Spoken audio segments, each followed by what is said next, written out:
Ay, negro, me prende la luz.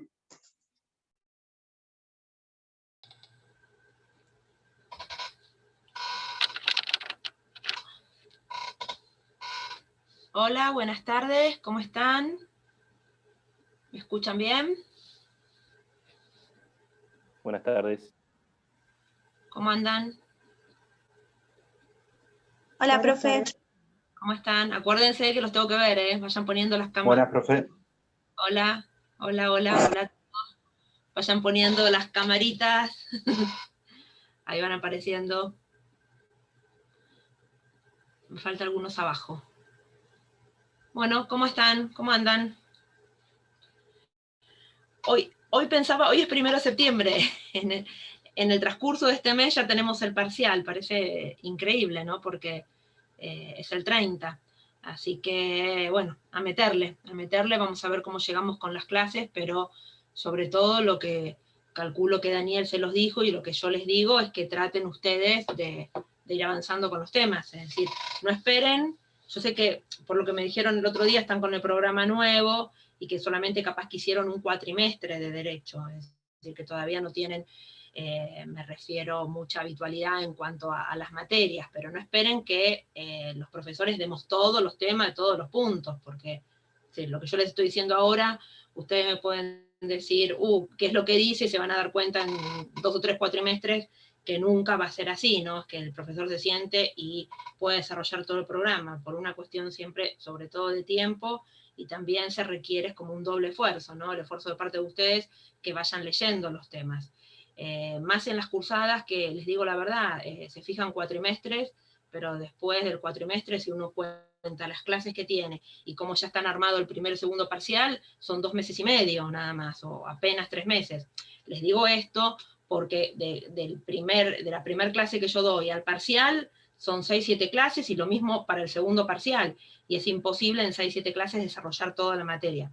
¿Qué les quiero decir con esto? Que ustedes vayan leyendo y vayan adelantando los temas, sobre todo porque tenemos como muy encima, no me acuerdo, habitualmente siempre en este segundo cuatrimestre, creo que siempre es una semanita, 10 días más, es decir, como que estamos siempre en octubre el primer parcial, ahora ya está designado y es el 30 de septiembre. Por ende, les digo que quedan pocas clases, ¿no? Es un poco todo esto que les comento para decirle que avancen ustedes y estudien. Bueno, refrescando un poquito los conocimientos de la clase pasada, están como que algunos ponen y no ponen la cámara y los veo y los dejo de ver. Hay 4 o 5 abajo sin cámara. Lo que voy a hacer así, comienzo la clase y por la mitad les tomo lista como para descanso un poco yo la voz y de paso que ahí perdemos un poquito de tiempo. Un poco hablando de lo que veníamos diciendo la clase pasada, yo les había comentado que cuando hablamos ya dentro de lo que es el procedimiento reformatorio, les comenté que se encuentra en el artículo 30 de la Constitución Nacional, que tiene varias lagunas el artículo 30, es decir, que no todo lo resuelve, por eso tenemos que ir un poco a ver lo que dice la doctrina con relación a eso, o un poco el derecho consuetudinario. Y se acuerdan que yo les comenté que hay 2 términos, hablamos algo de las etapas, y yo les dije como que el artículo 30, como que tenemos una etapa preconstituyente o de iniciativa que se cumple en el Congreso, cuando declara la necesidad de la reforma, y utiliza la Constitución este verbo, ¿no? Declarar. En cambio, la segunda parte, que es la constituyente, utiliza el término la Constitución efectuar, que ya ahí se cumple, o el órgano natural es la Convención Constituyente Reformadora. Creo que algo ya les comenté, que una cosa es declarar, lo tomamos declarar como sinónimo de manifestar, de proyectar la reforma, que es lo que hace el Congreso, y otra cosa que es lo que hace la Convención Constituyente Reformadora, o esa convención ad hoc, que es en definitiva quien efectúa la reforma, ¿no? Efectuar la reforma en este caso como sinónimo de hacer. Por eso les decía, vean bien esta diferencia en cuanto a la terminología de declarar y de efectuar, porque siempre efectuar es como una acción un poco más, es más importante y más intensa que declarar. También les comenté que el artículo 30 tiene una rigidez orgánica porque establece Profe, creo que hay gente a la espera. Bueno, pero ustedes entran directamente, ¿no? No los tengo que yo, o los tengo que yo, disculpe, ¿no? Estoy leyendo lo que me ponen en el chat. Me parece que ahora en este link entran directamente, no tengo que ya estar yo admitiéndolos. ¿Alguno tiene idea de eso? Porque justo me pusieron acá abajo eso. Entran Hola, directamente, creo, María Eugenia. Sí, hola. Porque la persona que me escribió, sí, porque yo me acuerdo que el primer cuatrimestre era como que uno por uno había, por eso. Porque me pusieron que había algunos en la espera. Pero estamos bien con el... De hecho, cuando te esperamos a vos, entramos directamente. Ah, bueno, bárbaro. Entonces que vayan entrando los que están ahí. El primer cuatrimestre del año pasado, es decir, cuando plena cuarentena, me acuerdo que había que admitir uno por uno y ahí sí se perdía bastante tiempo. Ya se están confundiendo el link. Claro, copiando el link entran directamente, sí. No, porque como me ponía un chat a alguien que había gente en la espera, yo no sabía si era para que detenga. Claro, quizás están confundiendo el link con... Hay otro link de una clase de bienvenida o algo así, que fue un solo link y Estaban después... con el link, ahí pone. No, disculpa, yo lo que les quiero aclarar, y se los aclaré bien la clase pasada, en esta comisión hay dos links diferentes. Daniel se maneja con su propio link porque él tiene cuenta, y yo me manejo con el que me provee el centro de estudiantes. Por eso traten los miércoles siempre de copiar el mismo link, y los martes, ¿no? O no, sí, los martes y los jueves, el link de Daniel. Eso es lo único que tienen que tener en cuenta. Entonces, bueno, yo les decía que acuérdense del 30 que tiene una rigidez extrema, ¿no? Procedimiento especial y órgano especial. Entrando en el procedimiento ahora, lo que traté un poco de hilvanar los conceptos que hablamos la clase pasada.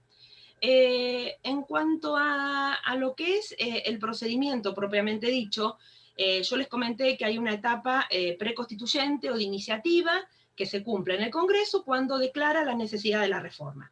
Eso surge del artículo 30. Pero también esto tiene varias lagunas.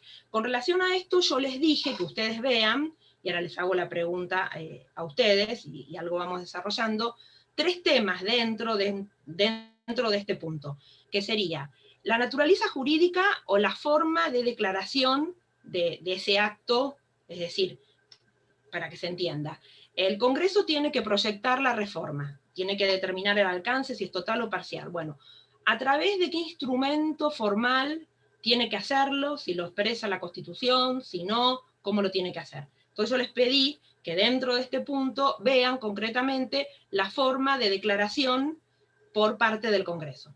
El segundo punto que les pedí que vean o lean algo sobre las mayorías exigidas, que solamente la Constitución Nacional establece 2/3 al menos de sus miembros. Ahí no nos da la pauta concretamente si es una mayoría agravada o no. Y el otro punto que les pedí que lean dentro de este ítem, de la etapa preconstituyente o de iniciativa, es lo referido al alcance de la reforma. ¿Alguno leyó algo como para querer comentarlo y hacer un poquito más dinámica la clase?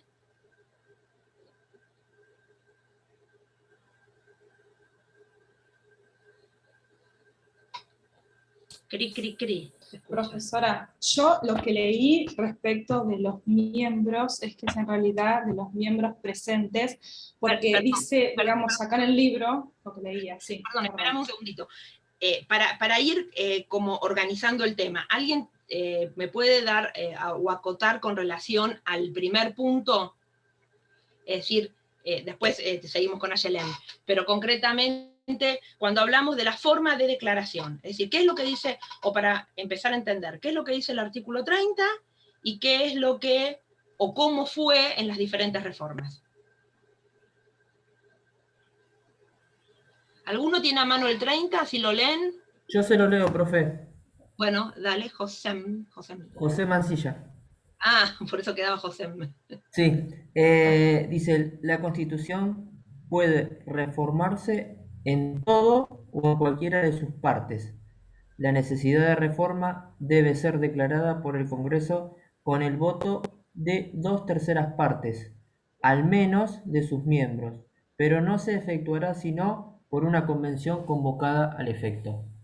Bueno, gracias. José lo que leyó que el artículo 30 establece, estamos en la parte preconstituyente, la necesidad de reforma debe ser declarada, y después habla de la mayoría, debe ser declarada, es decir, no nos dice el artículo 30 cuál es la naturaleza jurídica o cuál es el instrumento que los legisladores, es decir, concretamente el Congreso, tienen en definitiva que utilizar o qué herramienta tienen para hacerlo, para declarar la necesidad de la reforma. Esa es la primera laguna que tiene el artículo 30. Van a encontrar O sea, algunos... la necesidad. Sí, digamos, lo que yo leí es que se plantea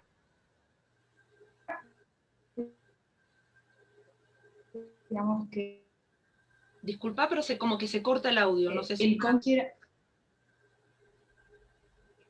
Digo que lo que leí es que, digamos, el Congreso plantea una necesidad de reforma de todo o en parte y establece como los lineamientos, a lo cual después en una etapa posterior la convención no puede, digamos, alejarse de esos puntos, eso sí dice, digamos, puede descartarlos, pero no puede alejarse de esos puntos si quisiera reformar la Constitución.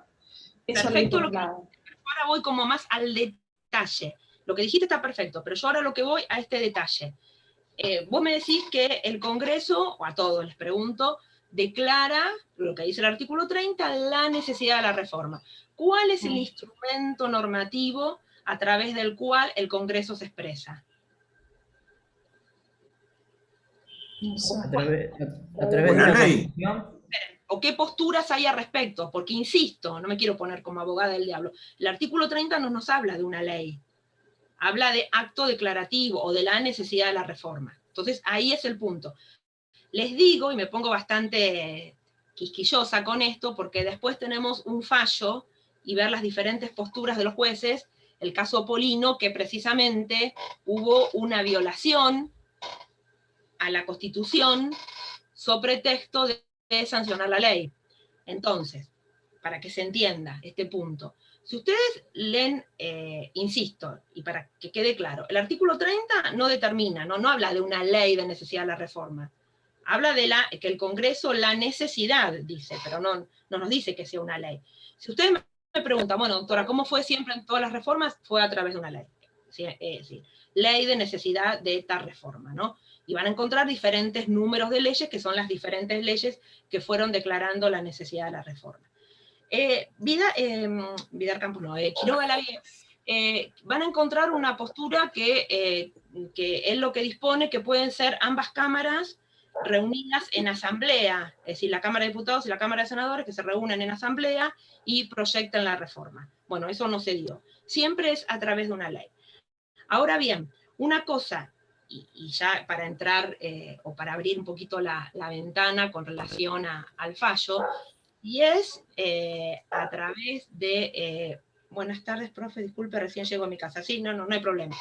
Esto es lo que a mí... Yo de por sí que soy dispersa, entonces yo leo y los miro, ya después me... Entonces yo les decía que en el supuesto caso que sea a través de una ley, por supuesto, lo que hay que respetar es el capítulo 5 de la Constitución, capítulo 5 dentro del procedimiento legislativo.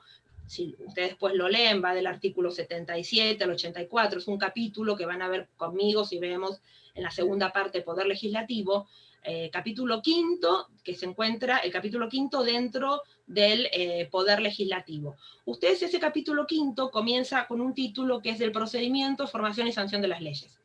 ¿Qué les quiero decir con esto? Que si se hace a través de una ley, la necesidad de la reforma de 1994, se tiene que respetar este capítulo 5. Insisto con esto, no sé si alguno ya leyó Polino, se va a dar cuenta por qué estoy como afirmando esto, ¿no? Concretamente, el ministro Fait, que era un ministro que estaba en la Corte, ahora falleció, en el caso Polino, que después se los voy a explicar bien, del año 1994, lo que dice, o lo que dijo en su momento, fue que el Congreso puede elegir como la forma que quiera en cuanto a la necesidad de la reforma. Pero si concretamente elige una ley, se tiene que ajustar al procedimiento previsto en la Constitución Nacional. Entonces, por eso insisto bastante con esto por el caso Polino. Acuérdense, Fight en disidencia. ¿Alguno leyó Polino? Sí, profe. ¿Alguien más? Sí, yo lo leí, profe. Bueno, 2. Insisto con esto que les decía al principio, ¿no? Con los temas, cuando les digo lean los temas, leanlos porque no solamente vamos más rápido, sino que para ustedes pueden aprovechar mejor la clase, porque después capaz que si no yo tengo que ir a los que no leyeron y explicar todo de cero. Traten de los temas ir avanzando ustedes. Entonces le decía, lo leí, profe, pero no tengo micrófono. Bueno, está bien, pero insisto con eso. Entonces, la postura un poco del doctor, el ministro Fight, en el caso Polino. Es decir, concretamente que el Congreso tiene libertad o puede optar la vía que juzgue conveniente a los efectos de declarar la necesidad de la reforma de la Constitución Nacional. Pero si lo hace a través de una ley, se debe ajustar al procedimiento previsto por la Constitución Nacional. Es decir, concretamente a este capítulo 5 del Poder Legislativo. ¿Cuál sería la forma si es en Asamblea Legislativa? Y ¿La como Asamblea emite ley? No, emite declaraciones. La Asamblea emite declaración. Siempre es decir, lo que sería, por ejemplo, para la apertura de las sesiones ordinarias, es decir, 1 de marzo de todos los años, cuando el presidente de la Nación en Asamblea Legislativa, por ejemplo, emite, no digo nada que ver el presidente de la Nación con relación, en definitiva, estoy explicando lo que es Asamblea Legislativa, emite el discurso para la apertura de sesiones ordinarias. El caso, lo que es Asamblea Legislativa, les digo para los que no saben, es cuando se reúnen las dos cámaras, la Cámara de Diputados y la Cámara de Senadores, y emiten una declaración. Esa sería 2001 fue el ejemplo. Para el caso de acefalía. Claro. Sí, pero... Las dos cámaras decidieron elegir. Sí, pero Proclamar. yo lo que no quiero es concretamente como mezclar lo de asamblea, porque, ojo, es la postura de Quiroga Lavie, pero si ustedes ven las diferentes reformas, siempre se dio a través de la sanción de una ley. Por eso respetando este capítulo 5, ¿no? Pero está bien, la acotación es la postura de Quiroga Lavie, ambas cámaras reunidas en Asamblea Legislativa. Eso con relación a la forma de declaración, el primer punto. Otra cosa importante a determinar, que si es a través de una ley, una cosa que va de suyo, es en lo que es proceso de formación y sanción de las leyes, cada cámara actúa en forma separada. Simplemente les comento para que se entienda. Van a encontrar que una cámara donde se inicia el proyecto de ley es la cámara de origen, donde pasa el proyecto de ley se denomina cámara revisora, y antes de la reforma de 1994 podía haber hasta 5 reenvíos de una cámara a otra. Luego lo que hace la reforma de 1994 es acortar esos reenvíos, y solamente puede ser de la cámara de origen a la cámara revisora, y luego el proyecto de ley, si la cámara de revisora le introduce modificaciones, vuelve a la cámara de origen. Es decir, solamente Profe, hay... tengo una ¿sí? consulta. En el caso Polino, pasó que se dieron como 2 proyectos diferentes, se aprueban, porque va a la Cámara de Origen de Diputados, después pasa a la de Senadores y no vuelve a la de origen, ¿no? Mira, de lo que decís, lo que decís vos es como que hay un... Lo que decís es, a ver, para que se entienda, está bien lo que decís, pero está como mezclado con relación a la pregunta. Es cierto que hay 2 proyectos de leyes diferentes, pero eso que pasa de una cámara a la otra no significa que ahí haya 2 proyectos. No sé si se entiende. Después cuando se los explique a todos le voy a explicar bien.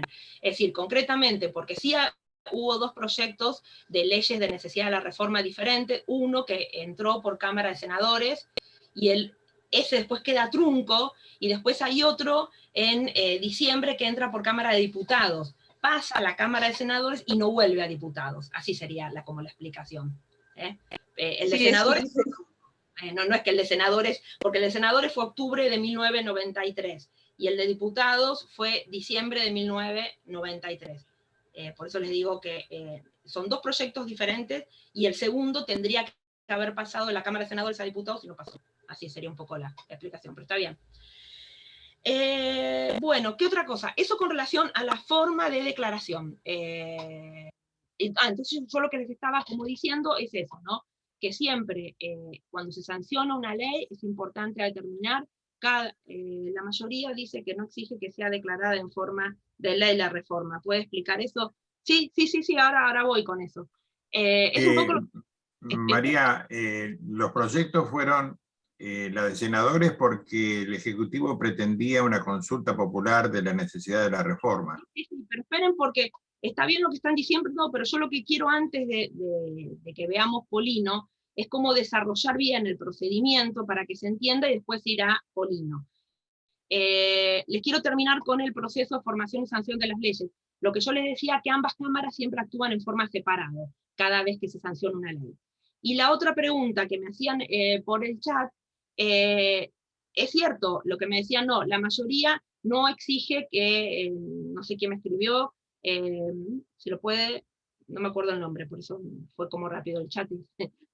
Bueno, decía que la mayoría de la doctrina no exige, en definitiva, que se adopte la forma de ley. Es cierto, ni la Constitución lo exige, pero lo que pasa que lo que decía Fay en Polino es que sí, perfecto, lo que yo les explicaba recién. El Congreso tiene la facultad, la discrecionalidad de elegir la forma que quiera, pero si elige la forma de ley, debe respetar lo que establece la Constitución. Esa era un poco la explicación, y es lo que dice el voto de Fay en el caso Polino, ¿no?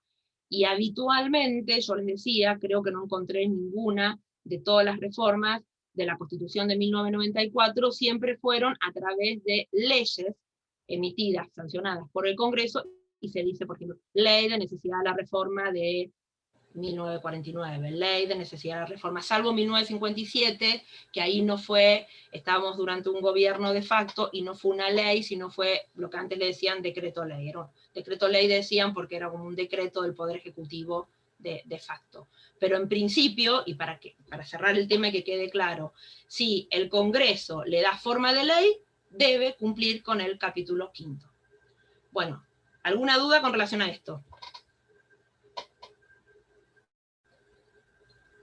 Bueno, vamos a la mayoría exigida. Ahora sí, Ayelen, te escucho. Sí.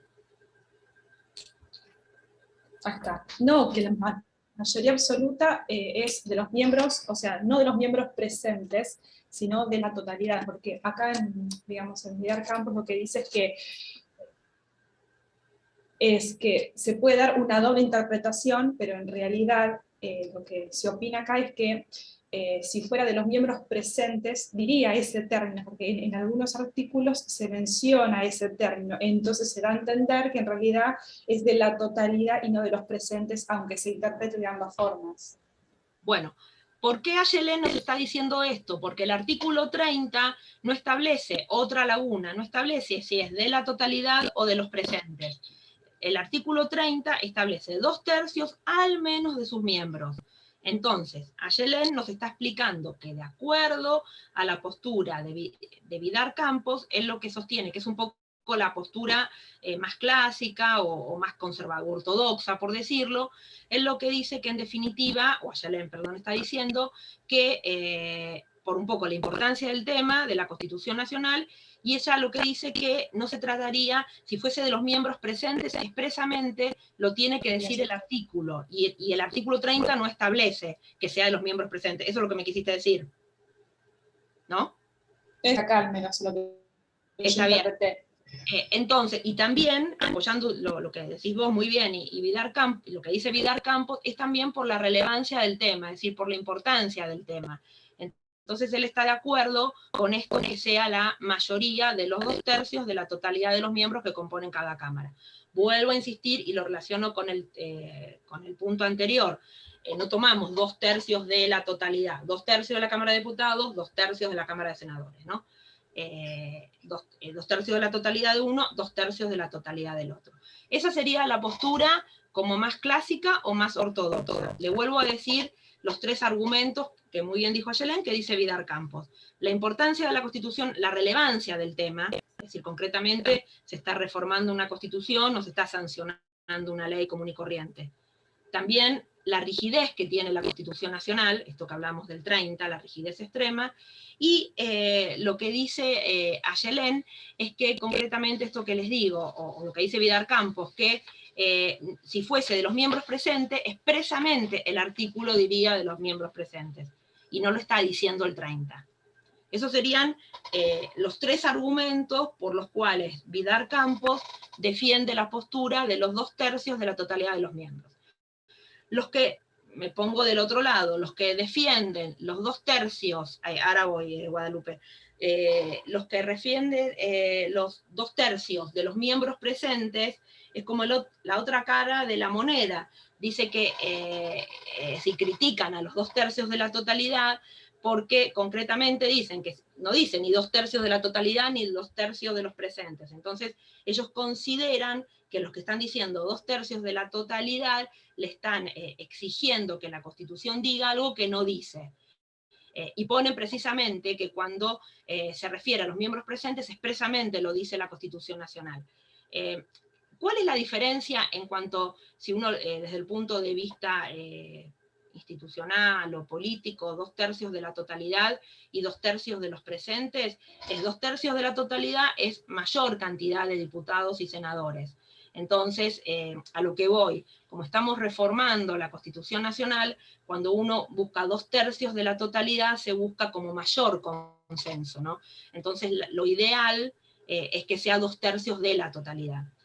Profe. Ya terminó. La postura de Quiroga, así termino como el punto, me dice, es como que Quiroga lo deja un poco, fíjense que siempre es como que Vidal Campos es como más conservador y Quiroga en algunas cosas más relajado, por decirlo. Él lo que dice que lo determina el Congreso, si son 2/3 de la totalidad o 2/3 de los presentes, y es en definitiva la postura del Congreso de hacer más o menos rígida la reforma, ¿no? Como que es una facultad discrecional del propio Congreso cuando sanciona la ley de necesidad de la reforma de hacerla más o menos rígida. Sí, ¿quién me quería preguntar algo? Una pregunta, acá Federico. Sí. Para que el Congreso sesione se supone que tiene que haber un quórum. Sí. Si en el quórum el 2/3 de los presentes se supone que votan afirmativamente, debería ser válida la sanción de la reforma de la Constitución. No, Perdón, vos no tenés que confundir quórum con mayoría. Sí. Ahí estás confundiendo dos términos, quórum y mayoría. Quórum es como el mínimo, el número mínimo de miembros para que un órgano pueda sesionar. Vos ya tenés un quórum fijado. Y esto es mayor, es decir, eso, ¿para qué sería el quórum? Empezar la deliberación, para continuarla y para votar. Pero después tenés la mayoría, que en este caso es una mayoría agravada que te fija la Constitución Nacional. Bien. Lo que pasa es que el gran problema que tiene el 30, ustedes recién están empezando, porque te habla 2/3 al menos de sus miembros. Si vos vas, por ejemplo, les pongo a título de ejemplo, 53, 59 y 86, vas a ver que dice 2/3 de los miembros presentes. O vas al 75, inciso 22, que es para el tema de los tratados internacionales, para aprobar un tratado internacional con jerarquía constitucional, o para quitarle esa jerarquía, en definitiva, te hablan de 2/3 de la totalidad. Son diferentes grados de mayorías, por decirlo. ¿Qué pasa? Con el 30, ustedes dicen 2/3, al menos de sus miembros. Entonces, hay una laguna. Tal cual. Pero hay una laguna, pero vos, si estás sentadito en la Cámara de Diputados o en la Cámara de Senadores, tenés que saber, y de hecho tu bloque va a venir y te va a decir, bueno, a ver, vamos a votar a favor o vamos a votar en contra de esta ley. Entonces tenés que saber, en definitiva, qué mayoría se necesita a los efectos de la reforma. Acordate que estás sancionando la ley de necesidad de una reforma. Entonces, un poco la postura, y lo que decía, ya estoy, lo que decía Ayelén, es esto, ¿no? En definitiva, se está reformando la Constitución Nacional, es como lo más importante, busquemos una mayoría bien agravada, 2/3 de la totalidad, que es la misma mayoría, por ejemplo, que se necesita para el 75, inciso 22, para todo el tema de tratados internacionales. Sí. ¿Quién más me habló? ¿Quién? Sí. Perdón. Juan. Cuando habla de que la decisión de cómo tomar la mayoría salga del propio Congreso, habla de un acuerdo político. Y habitualmente sí, habitualmente sí. También vas a encontrar algunos autores que, por ejemplo, la reforma de 1949 fue con 2/3 de los miembros presentes, y fue una reforma que después, bueno, más que una reforma, fue una reforma total, fue como una constitución nueva que tuvo vigencia durante 7 años. Y una de las críticas que también se le hizo a la reforma del 49 fue esa, que la mayoría fue de los miembros presentes. La diferencia, sin ponernos a hacer la cuenta, pero de 2/3 de la totalidad a 2/3 de los miembros presentes, es que vos con 2/3 de la totalidad tenés mayor cantidad de miembros, y con eso le podrías también necesitas mayor cantidad de miembros, y con eso no dependería tanto a veces de un solo partido político, por ejemplo, y también puedes incorporar o necesitar el voto de partidos más chicos. Claro, con 2/3 de los presentes, el partido mayoritario sería beneficiado. Y sí, es decir, concretamente sería ya un tema numérico, no habría que contar cuántos legisladores el partido mayoritario tiene en cada una de las cámaras y ver si con eso le alcanza o no. Pero sí, vos con 2/3 de la totalidad tenés como mayor cantidad de legisladores, y por ende logras un mayor consenso. Perfecto. María, ¿cómo juega el artículo 28 cuando dice que no se deben alterar las normas constitucionales?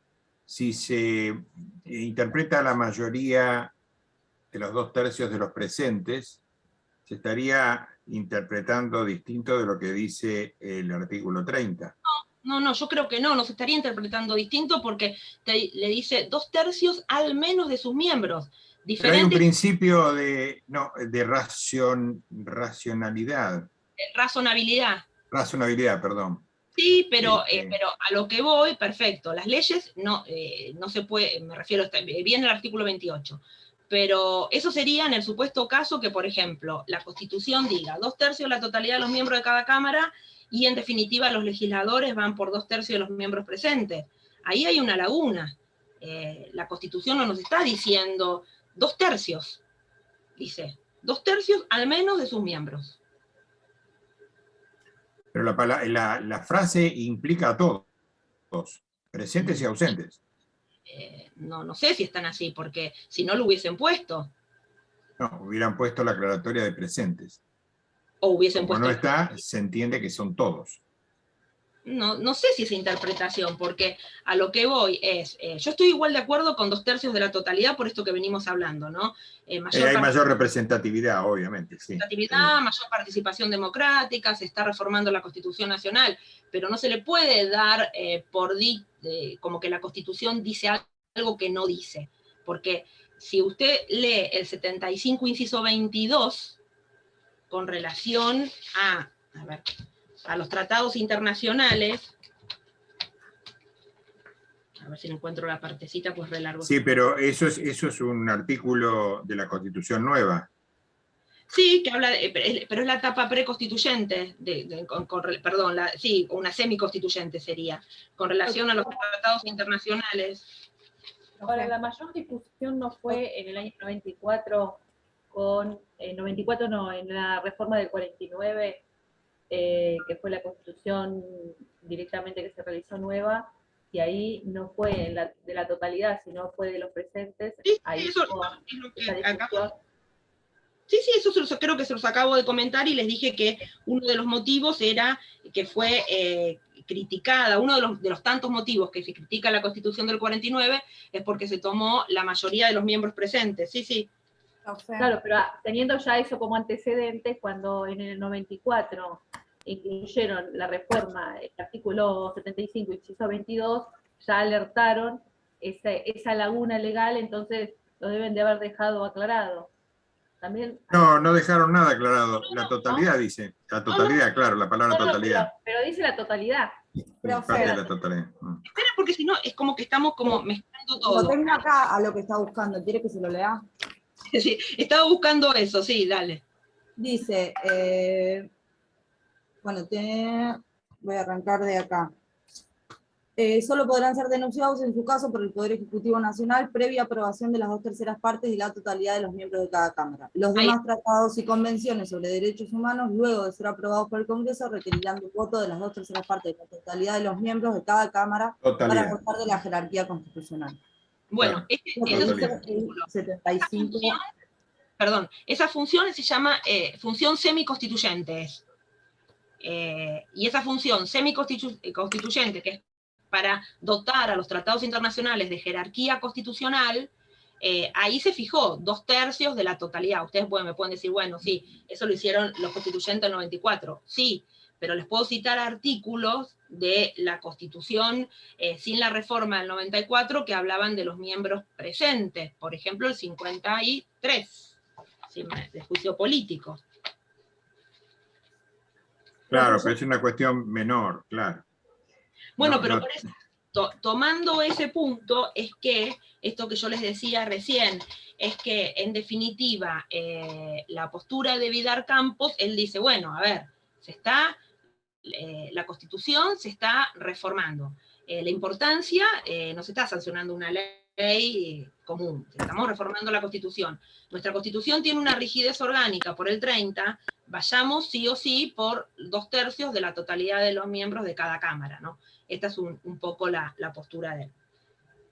El artículo 59 de juicio político. Sí.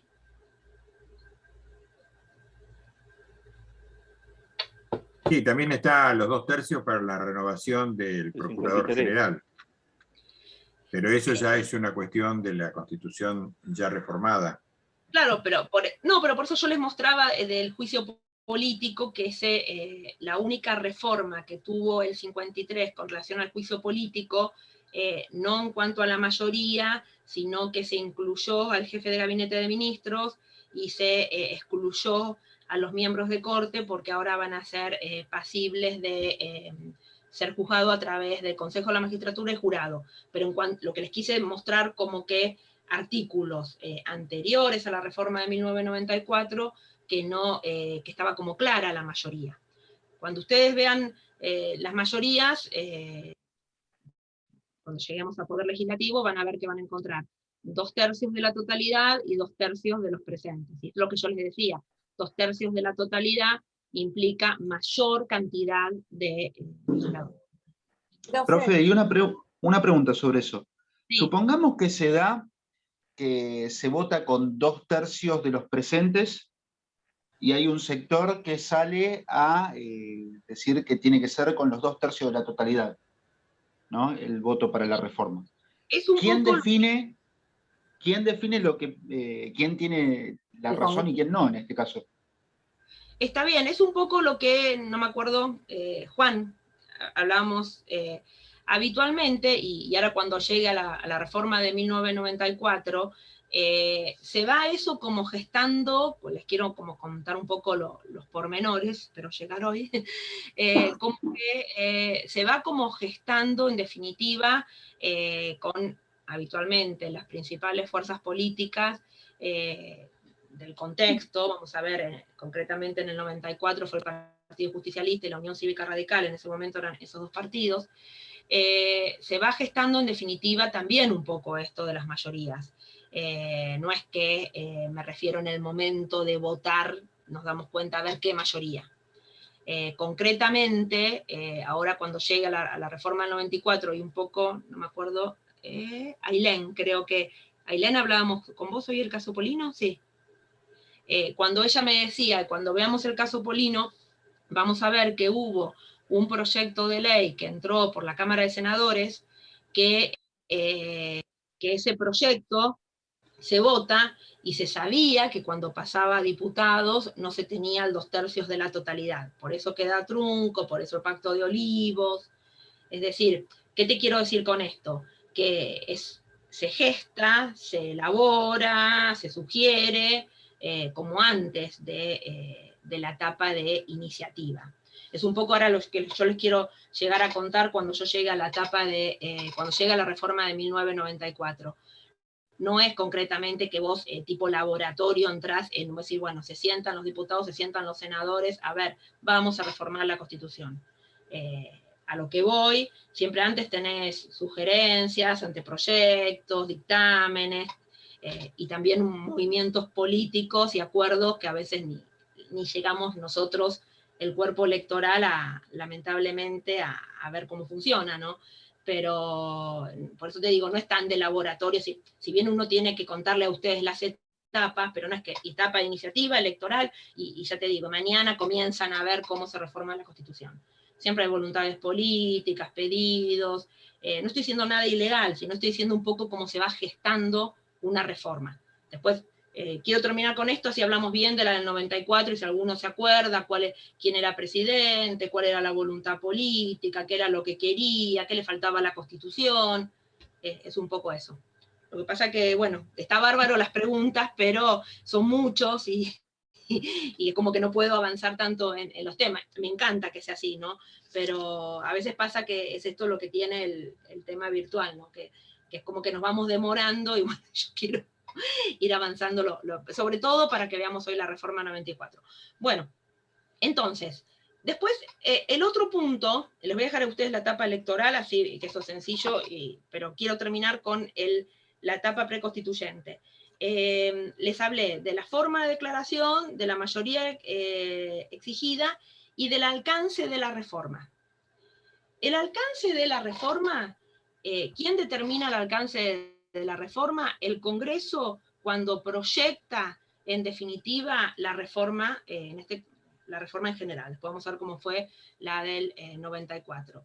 El término es, el Congreso delimita, ¿no? Proyecta la reforma, que puede ser total o parcial. Lo que venimos diciendo.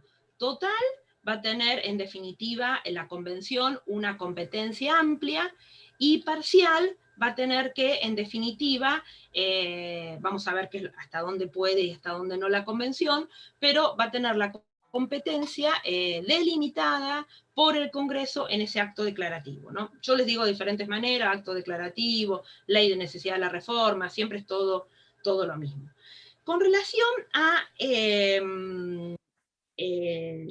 la doctrina, y luego sobre todo la reforma de 1994, estableció, les diría, 3 maneras de delimitar el alcance de la reforma, que va de menor a mayor. Es decir, sería amplio, se las nombro, amplio, estricto y estrictísimo. Amplio, estricto y estrictísimo. Es decir, esto significa que es el Congreso en ese acto declarativo, o la ley de necesidad de la reforma, es quien fija el alcance de la misma. Amplio sería lo que ocurrió en la reforma de 1949. Reforma de 1949. Y se los leo. La ley de necesidad de la reforma, 13.233 creo que es el número, les hago porque siempre me preguntan, cuando les digo paréntesis, es algo relacionado a lo que se pide o fuera de lo que estoy hablando. Para el parcial, porque es lo que yo les decía el otro día, tienen que saber las reformas, pero el contexto y la ley de necesidad de la reforma es la de 1994, ¿no? Es decir, que es la ley 24.309. Les digo esto porque yo les acabo de mencionar la ley 13.000 y pico, no es para que quieren, pero no es para que busquen cada una de las diferentes leyes que declararon la necesidad de la reforma del 94. Entonces, volviendo al tema, les decía, ¿cómo? Usted dijo que la reforma de 1994 era la que había tenido un alcance amplio. No, la de 1949. 49. Entonces, les digo, ahí fue donde les dije, por eso les dije el número, más o menos el número de la ley de necesidad de 1949, y dije, no los quiero, les quiero hacer esa salvedad de que no busquen todas las leyes de necesidad de la reforma, ¿no? Es decir, solamente la del 94. Entonces le decía, la reforma de 1949 decía que los objetivos con relación al alcance, estamos hablando, no indicó los puntos que debían ser modificados, sino que se limitó a decir que los objetivos de la convención eran la revisión y la reforma a los efectos de suprimir, modificar, agregar o corregir sus disposiciones para la mejor defensa de los derechos del pueblo y bienestar de la nación. ¿Qué les quiero decir con esto? Ni siquiera para que lo sepan, sino simplemente que la ley de necesidad de la reforma no fijó el alcance, sino dijo, se tiene que modificar tal punto, tal artículo, sino como una frase amplia y le dejó toda la competencia a la Convención Constituyente Reformadora de 1949. El segundo alcance que tenemos es el estricto. El estricto es lo que ocurrió en todas las reformas que ustedes conocen, exceptuando la de 1949, que tiene alcance amplio, y la de 1994, que es la que sigue, que tiene alcance estrictísimo. Entonces, queda claro, estricto serían todas las reformas, con excepción de 1949 y 1994. Y estrictísimo, estricto, ¿qué significa? Que el Congreso le fijó los puntos a la Convención en forma expresa o en forma inequívoca. Es decir, se tiene que modificar 75, inciso 20, o se tiene que modificar lo referido a tal punto. Es decir, el Congreso, en el acto declarativo, proyectó la reforma y estableció qué puntos debían ser modificados. Y por último, y el más complicado, y acá sí, para de a poco ir entrando en la reforma del 1994, es estrictísimo, así, estrictísimo, es lo que ocurrió solamente en la reforma de 1994, con lo que se denominó cláusula cerrojo. Cláusula cerrojo. Esta cláusula la van a encontrar en el artículo 5 de la ley 24.309. Ahora, cuando veamos la reforma y la ley 24.309, se los voy a explicar bien. En definitiva, a partir de esta cláusula cerrojo, ¿alguno tiene idea de qué es esto? Sí, que no se permite otros temas que los establecidos en lo que se aprobó, que es el núcleo de coincidencia. Si se ponen los temas, se enumeran provincias, ejecutivo, legislativo, y se precisan los temas. Sí, pero la cláusula cerrojo está bien en parte, pero la cláusula cerrojo es con relación a la forma de votación. La cláusula cerrojo, insisto, en un ratito la vamos a ver, es que a través de la misma los convencionales tenían que votar por la afirmativa o por la negativa de lo que dice Alberto, del núcleo de coincidencias básicas del artículo 2. Es decir, vamos a ver que dentro de la ley 24.309 hay un artículo 2, que es el núcleo de coincidencias básicas, que ahora vamos a ver, quiero entrar a la parte más medular, que viene del Acuerdo de Olivos, cómo viene todo esto, y concretamente a través de este artículo, los convencionales constituyentes solamente podían aprobar por el sí o por el no, en paquete in totum. ¿Qué significa en paquete in totum? Que no podían ni agregarle un punto ni una coma al núcleo de coincidencias básicas.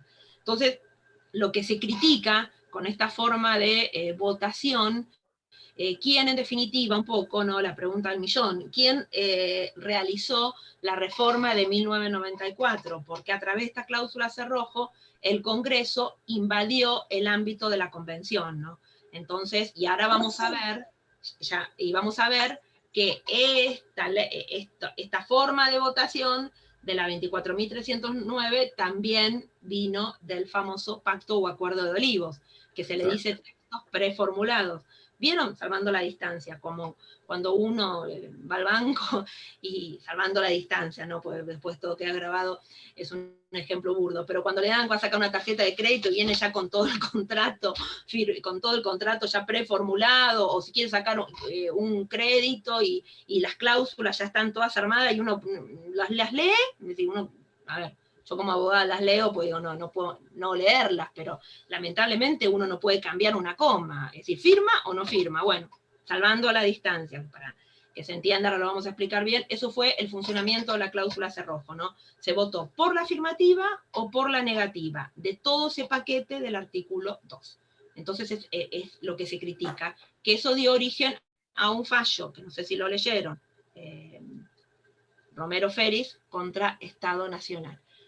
Me complica tanto cuando, una cosa digo, pero cuando se mueven, pues yo los ubico en determinado lugar a ustedes y cuando se van moviendo todos, ahí me quedo donde están.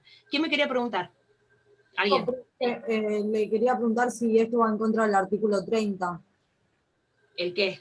La parte No, de no tiene nada que ver. la cláusula cerrojo.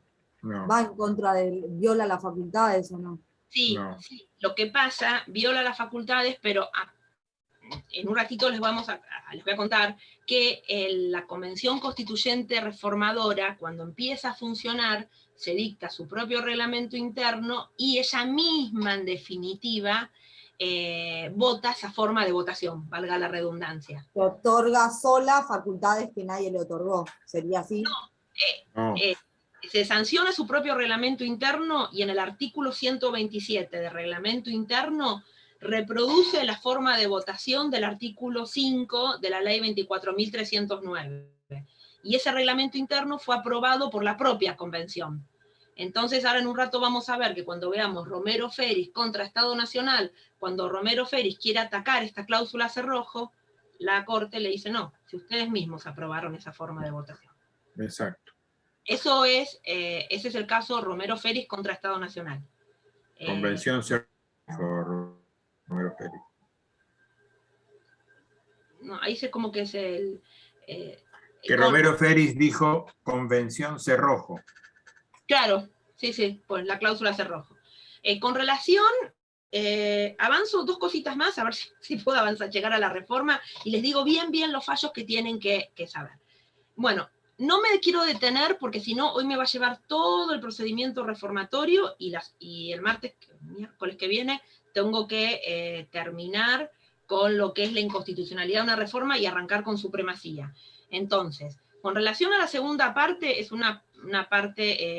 segunda etapa, es algo sencillo, lo leen ustedes, ¿se acuerdan que yo les dije? No lo van a encontrar en todos los libros, es la etapa electoral, que es una etapa intermedia entre la etapa preconstituyente y la etapa constituyente. Y el órgano natural en donde se cumple es en el pueblo. ¿Por qué? Porque nosotros elegimos, sí, no puedo con mi genio, se las explico, a los convencionales constituyentes. Y se eligen en forma directa a través del sistema DONT, que es como se eligen a los diputados nacionales.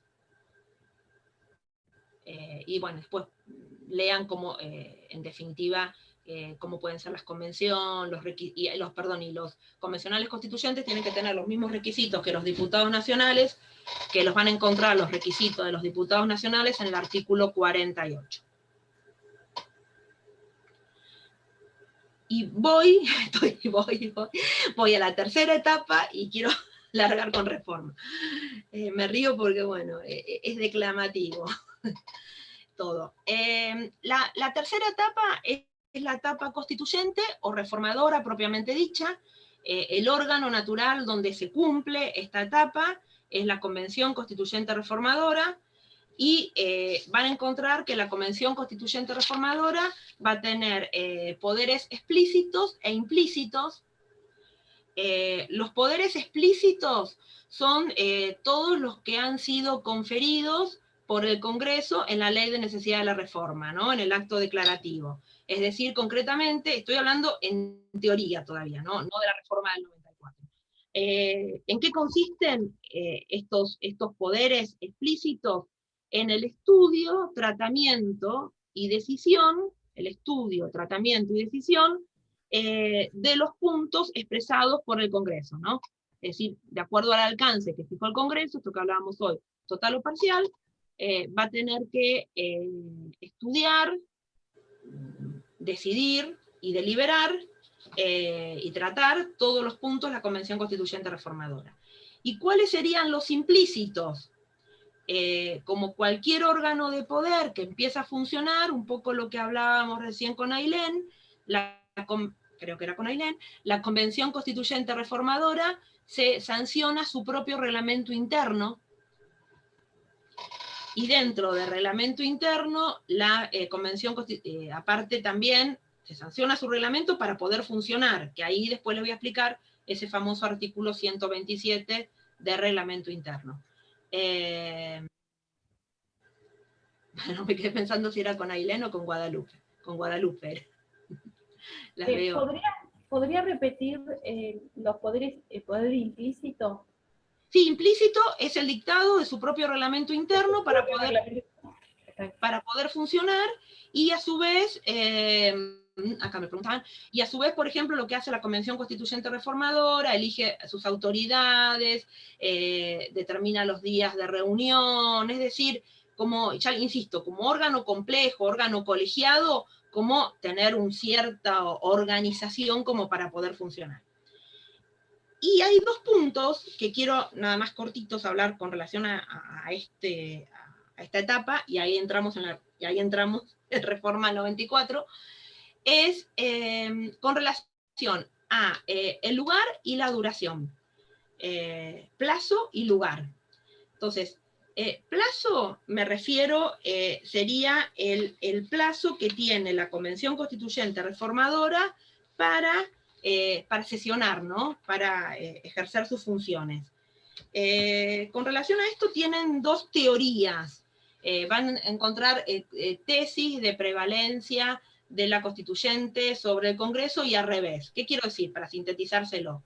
Hay una teoría que dice que el plazo lo tiene que fijar el Congreso en el acto declarativo. Es decir, el Congreso, en definitiva, fija el alcance, fija la convocatoria, le tendría que fijar el plazo a la convención. Y que vencido el plazo, todas las reformas serían inconstitucionales, si no hubiese prórroga, porque en definitiva estaría la convención actuando fuera del plazo fijado por el Congreso. Eso sería tesis de prevalencia del Congreso sobre la convención.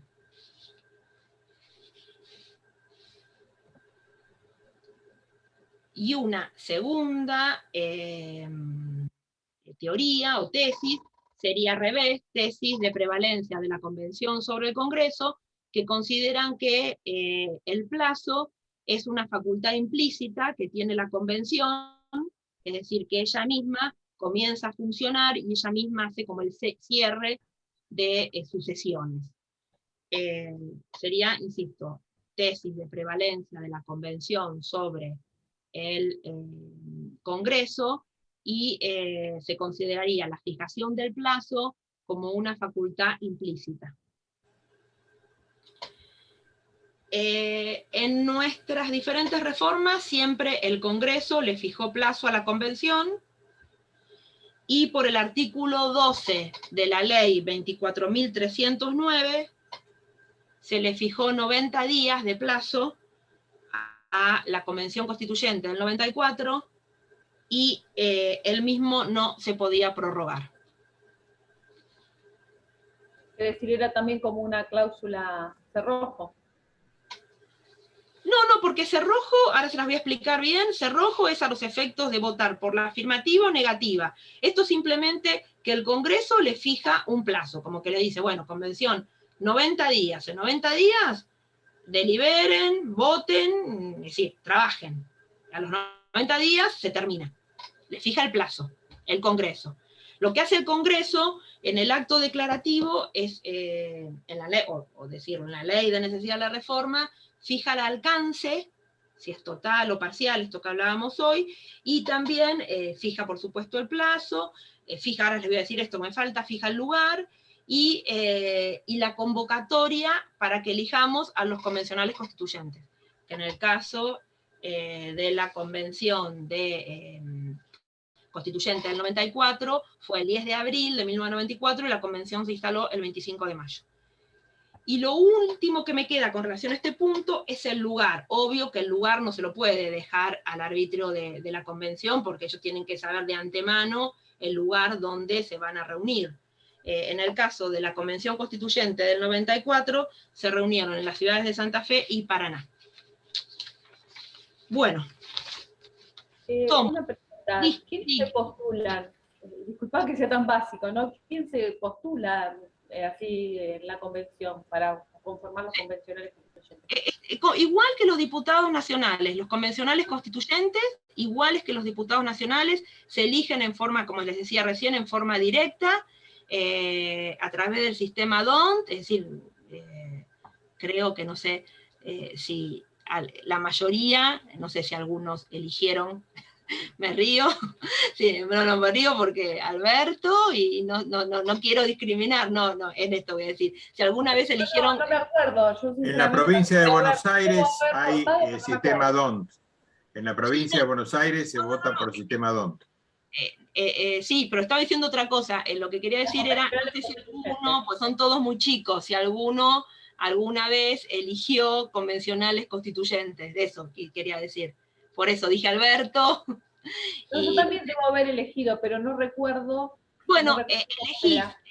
Si vos me decís cómo, son la lista, como elegís a los diputados nacionales, es decir, y después la convención constituyente, de acuerdo a la cantidad de votos, va a estar representada por diferentes partidos políticos. La del 94, acordate que era el partido mayoritario, el partido justicialista, después la Unión Cívica Radical, es decir, lo que te quiero decir, que elegís de la misma manera que vamos a elegir ahora, en noviembre, a los diputados. Sistema DONT. Sí, sí. Bueno, por eso quería hacer como el chiste, que como son tan chicos todos, que algunos, no sé si 90, bueno, ahí Juan me pone 94, a ver, no, algunos no habían nacido, ¿no? Ay, qué horror. Bueno, todos los que no nacieron para el 94, no aprueban. En la cara de Todos los jóvenes de 18 y 19 años. Claro, los que no nacieron para el 94 no aprueban. No, yo lo que me acuerdo, yo estaba en el... soy yo, ay, 2002. Bueno, no, yo lo que me acuerdo, miren, hoy nada, hoy estaba buscando Tratado Elemental de Derecho Constitucional Argentino, que fue el primer manual que yo me había comprado, lo primero que había salido, luego la reforma del 94, había salido Vidar Campos hablando algo, claro, y hoy me reía cuando lo leía, porque simplemente, que esto ya no se hace más, me reía con esto. Fíjense, no sé si pueden llegar a ver, es como que hacía como la comparación, ¿no? De cada artículo por artículo. ¿Se acuerdan? Cuando éramos chicos estudiábamos así, como comparando, que ahora ya es un método medio anacrónico. Pero a lo que voy era eso, ¿no? Ponía tal artículo, uno y el otro, claro, porque ni bien salió la reforma, yo, 94, sí, ya estaba, no, entré a la facultad ¿en qué año? A ver, no me acuerdo. 94 creo que entré, sí, 94.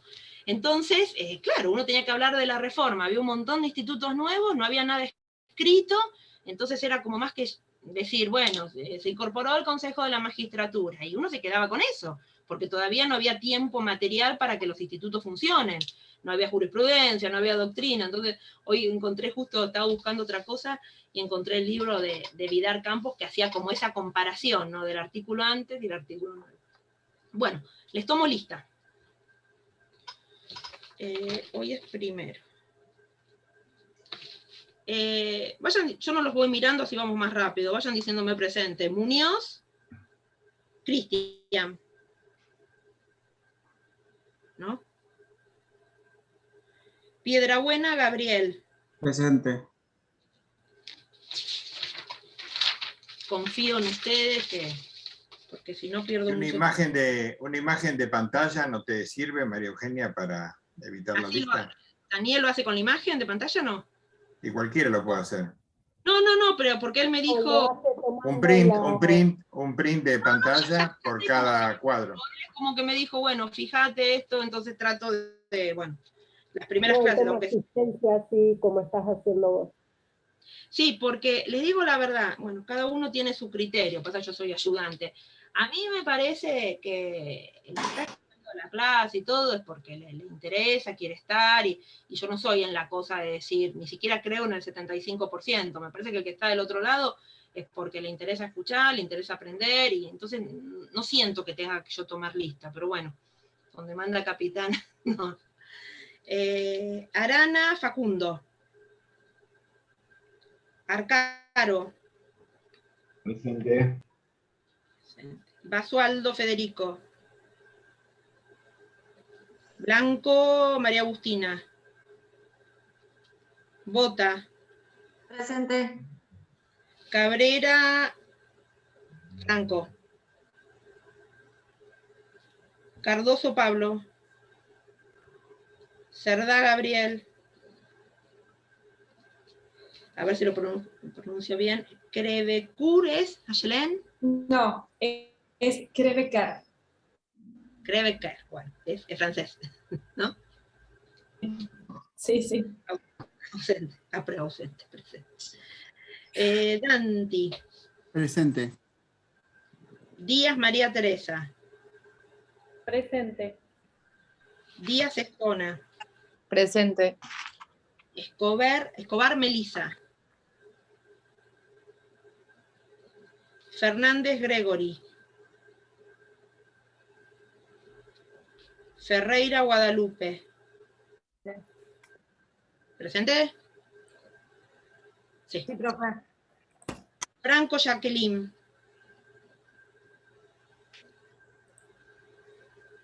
Pero porque como que hay un delay esta vez. García Luna. García Dana. Grimaud. Amud, presente, ¿no? No, por esa Amud. Vi Amud, pero... No. Le escribió por el chat que estaba presente. Ah, gracias. Ibarra Florencia. Presente, profe.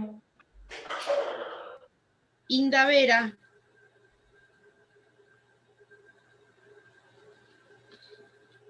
Izarriaga. Sí, Sarriaga. Presente, profe. Sí. Bueno, Dios. Qué colegio. Justo Benítez. Presente. Loisa Cintia. Mancilla José. Presente. Porque tengo en la clase, ¿dónde está? Ah, sí, José, sí. ¿En la clase anterior habías venido? Sí. Sí. Porque justo lo tenía medio marcado. Martínez Roxana. Presente. Martínez Ayelem. Martínez Agustín.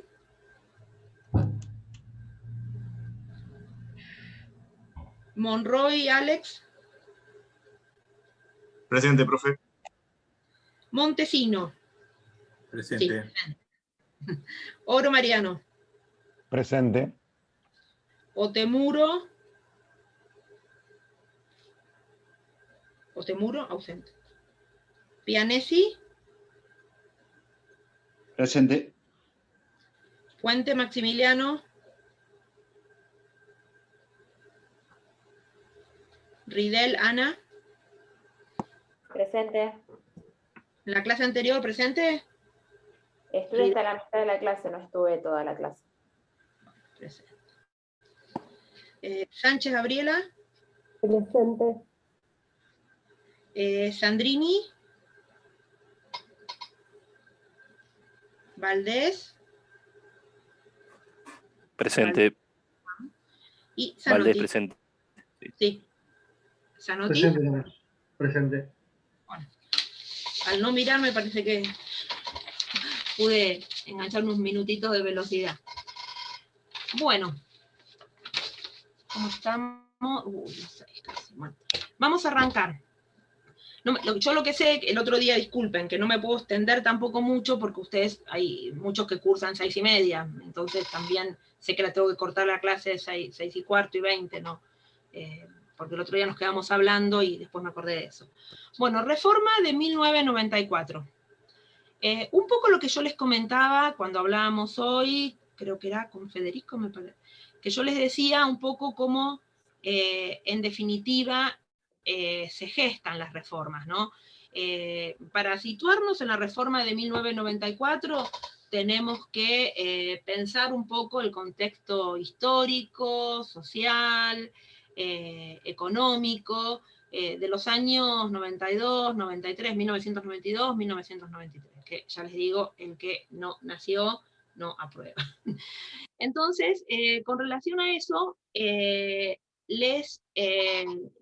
ustedes se acuerdan que en esos años, a partir del año 1989, el que era presidente era el doctor Menem, y él, si nos situamos cómo era la Constitución Nacional antes de la reforma de 1994 con relación al mandato del presidente, no sé si alguno se acuerda que solamente estaban en su cargo 6 años, la duración del mandato 6, y no había reelección inmediata.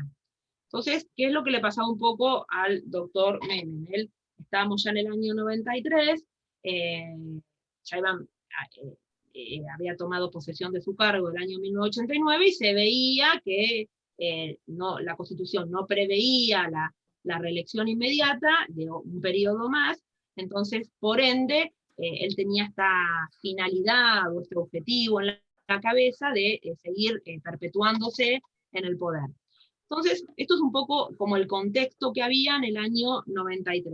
Yo lo que me preguntaban, no me acuerdo si me lo preguntó Ailén o Guadalupe, hubo un proyecto a su vez la sociedad estaba como apática con relación a la reelección de Menem, es decir, no era algo que lo tuviésemos presente, pero el presidente, este expresidente, evidentemente tenía esa finalidad o ese objetivo, y con ese fin, o con ese afán, por decirlo, hubo un proyecto de ley de la necesidad de la reforma, de octubre de 1993, que concretamente Cámara de Senado como Cámara de Origen. Ojo, hago acá un paréntesis, a no equivocarse, porque miren lo que les digo. La Constitución de 1853, la originaria, antes de la reforma del 60, establecía que la Cámara de Senadores tenía que ser Cámara de Origen en todos los proyectos de ley de necesidad de la reforma. Es decir, las leyes de necesidad de la reforma tenían que entrar Cámara de Origen o iniciadora la Cámara de Senadores. Eso fue derogado con la primera reforma, con la reforma de 1860. Les digo esto porque a veces es una trampita en cuanto a parcial, que les quiero decir que con relación a, ustedes saben leerme, que con relación a la Cámara de Origen, para iniciar un proyecto de ley de necesidad de la reforma, no hay una Cámara de Origen especificada en la Constitución Nacional. El proyecto de ley puede iniciarse en Cámara de Diputados o en Cámara de Senadores. Bueno, hago esa salvedad. Entonces les decía que estábamos en octubre de 1993 y tuvimos un proyecto de ley de necesidad de la reforma con esta media sanción. Igual el término media sanción es incorrecto, yo simplemente se los digo para que ustedes me entiendan que ese proyecto que había sido aprobado por la Cámara de Senadores tenía que pasar a la Cámara de Diputados. ¿Qué pasaba en Cámara de Diputados? No estaba esa mayoría de los 2/3 de la totalidad de los miembros presentes, que hablamos hoy.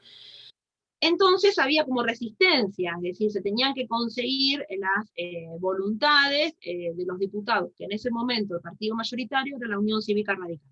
Sí, nada que ver como están, no digo, los partidos ahora, ¿no? Partido Justicialista y Unión Cívica Radical eran como los partidos me refiero, de toda la vida, ¿no? Históricos. Entonces, ¿qué pasó? Un poco lo que decía Alberto, con el fin, porque ¿qué pasaba? Los diputados de la Unión Cívica Radical no querían darle el consenso para la sanción de la ley de la necesidad de la reforma. Entonces, con el fin un poco de presionar para esta reforma, o para que se sancione la ley de la necesidad de la reforma, Menem firma un decreto para una consulta popular no vinculante por el sí o por el no a la reforma. Todo esto les diría que fue fines de, un poquito antes de diciembre de 1993. No sé si tengo la fecha del decreto. Noviembre del 93. Ese Octubre. decreto, octubre 93. Ese decreto no llega, claro, noviembre era la fecha, está bien, octubre, noviembre era la fecha que se iba a hacer.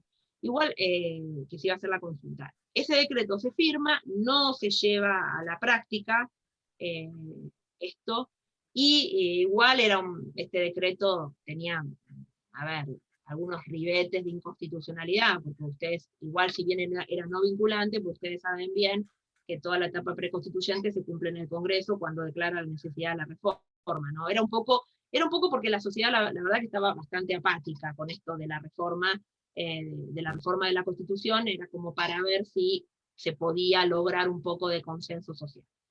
Bueno, sorpresivamente, así tipo cuentito, la verdad que los pormenores yo no lo sé, y creo que casi nadie lo sabe, surge lo que se denominó el pacto o el acuerdo de Olivos entre los doctores Menem y Alfonsín. Alfonsín era como el representante de la Unión Cívica Radical. Estos acuerdos, les digo, fueron dos, fue uno y se perfeccionó. Fueron duramente criticados porque, un poco por el origen, disculpen, ¿por escuché un ruido? Disculpen, estoy hablando y escuché un ruido en mi casa abajo.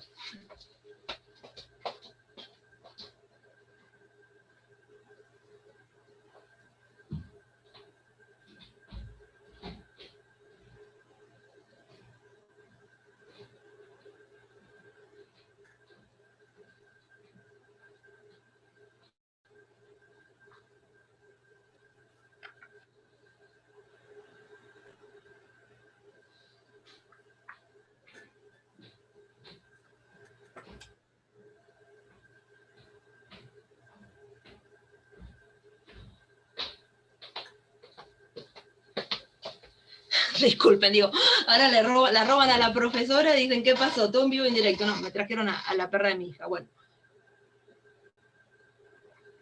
Les decía. Profe, disculpe, una compañera le dejó el presente por el chat. Linda Vera, creo que. Ah, bueno, me decís al final, así ya la anoto. Dale. Entonces les decía que se celebra el Pacto o Acuerdo de Olivos entre los dos partidos mayoritarios de esa época, el Partido Justicialista y la Unión Cívica Radical. En ese momento el Partido Justicialista, creo que el que acercó a las partes y todo por el Partido Justicialista era Manzano, y por la Unión Cívica Radical Nosiglia, creo, si no me equivoco. Bueno, subí la escalera corriendo. ¿Qué pasó? A través de este pacto o acuerdo de Olivos, que les decía que fue duramente criticado porque no hubo participación de el resto de los partidos políticos, y también hubo disidencias dentro del Partido Justicialista y la Unión Cívica Radical. Y se criticó un poco por ese origen y también por el contenido, es decir, que ahora vamos a ver de qué se trata, ¿no? A raíz de este pacto o acuerdo de Olivos, lo que sirvió es que se dejó sin efecto ese proyecto de ley que hoy hablamos, de octubre de 1993, y se elabora un nuevo proyecto de ley que tiene su origen en la Cámara de Diputados, y es decir, concretamente con este pacto o acuerdo de Olivos, lo que se llega al arreglo que los diputados de la Unión Cívica Radical le otorgan su voluntad para la sanción de la ley 24.309. Ahora, ¿qué es lo que pasó con relación, y ahora sí vamos al análisis de la ley 24.309? Se sanciona un proyecto de ley, entonces que quede bien claro que entra por diputados como Cámara de Origen. Este proyecto pasa, así es el término, a la Cámara de Senadores. Cuando pasa a la Cámara de Senadores, los senadores introducen modificaciones. con qué modificaciones, y las votan. ¿Qué modificaciones introducen los senadores con relación al mandato senatorial? El mandato senatorial en la Constitución de 1853, los senadores duraban 9 años en sus funciones, y el proyecto que había aprobado la Cámara de Diputados establecía 4 años para los senadores, y cuando ese proyecto pasa a la Cámara de Senadores, los senadores establecen 6 años. Entonces, ¿qué es lo que tendría que haber sucedido con ese proyecto de ley de acuerdo al artículo ex 71 de la Constitución Nacional? Cuando hay divergencias entre lo aprobado por la Cámara Revisora, se tendría que haber producido un nuevo reenvío a la Cámara de Diputados. Vuelvo para atrás, cuando hay divergencias entre el proyecto aprobado por, es decir, vuelvo a lo mismo, la Cámara de Diputados estableció para los senadores 4 años, la Cámara de Senadores establece el mandato senatorial en 6, por el anterior artículo 71 de la Constitución Nacional, el proyecto de ley tendría que haber pasado a la Cámara de Senadores. ¿Qué pasaba? Ahí la Cámara de Senadores... la Cámara de Diputados. La Cámara de Diputados podría conseguir una mayoría y volver a insistir en el proyecto originario. Entonces, ambas cámaras lo que deciden es en acortar este reenvío y delegar esta competencia a la Convención Constituyente Reformadora. Es decir, que la Convención Constituyente Reformadora tenía que fijar el mandato senatorial en rebajar los 9 años sin establecerle ellos un número fijo. Entonces vuelvo para atrás para que quede, se viola el artículo, o sea, supuestamente se viola, pues podamos saber qué es lo que dice la Corte en el caso Polino, supuestamente se viola el artículo 71 de la Constitución Nacional porque no hubo un nuevo reenvío de la Cámara de Senadores a la Cámara de Diputados con relación al mandato senatorial. Y lo que sí, se ponen ambas cámaras de acuerdo en delegar esta competencia, dejando que lo resuelva la Convención Constituyente Reformadora. Pero ¿qué pasa? Insisto con esto. Olvidémonos que es la ley de necesidad de la reforma. Cuando hay divergencias en cómo vota una Cámara, porque lo que hace la Cámara de Senadores le introduce modificaciones al proyecto que había sancionado, esa media sanción de la Cámara de Diputados. Entonces lo que establece el artículo 71, que cuando la Cámara, ex 71 digo, ¿no? Ex 71 porque es de acuerdo a los números de la Constitución de 1853. La del 94 como que 11 artículos lo lleva para adelante. Entonces, ahora 81 es de ahora, antes del 71, si la leen antes de la reforma. Entonces les decía que lo que decía el artículo 71 es que cuando la Cámara Revisora, vuelvo con esta idea, que es la Cámara de Senadores, introduce modificaciones al proyecto de la Cámara de Origen, sí o sí, se tiene que producir un nuevo reenvío a la Cámara de Origen, en este caso la Cámara de Diputados, y la Cámara de Diputados volver a expresarse. ¿Cómo se vuelve a expresar? A través del voto. Ahí, ¿qué pasaba?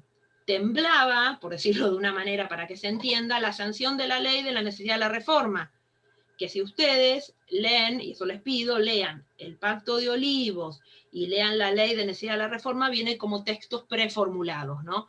Entonces, al caerse la ley de la necesidad de la reforma, ambas cámaras se ponen de acuerdo en que delegaban esta competencia, en definitiva, a la Convención Constituyente Reformadora, que tenía que rebajar o acortar el mandato senatorial a menos de 9 años. Eso fue como el inconveniente que tuvo la sanción de la ley 24.309. Si vamos al análisis de la ley, ustedes van a encontrar que el artículo 2 establece el alcance parcial de la ley. ¿Se acuerdan que yo les decía alcance total o alcance parcial? Y alcance parcial. Y por un lado establece un artículo 2 con un núcleo de coincidencias básicas, que van a encontrar que son varios puntos que van de la A a la L, y un artículo 3 con un temario libre.